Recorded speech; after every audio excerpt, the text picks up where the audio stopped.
Vecpilsētas ballīti bērniem.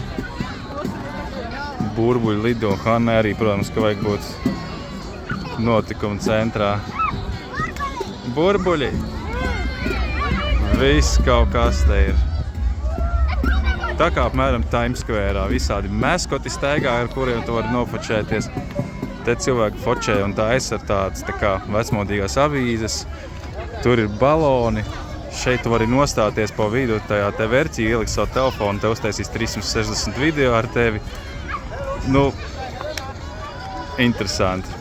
Bet Vecpilsēta ir ļoti maziņš Varšavā. Viņi ir tikai pāris kvartāls. Nu labi, nav baigi maziņā, bet pēc kārtas izstāsta viņi maziņi. Jo otrā pasaules kara laikā gandrīz visu, ak, Dievs, ielidoja tieši telefonā.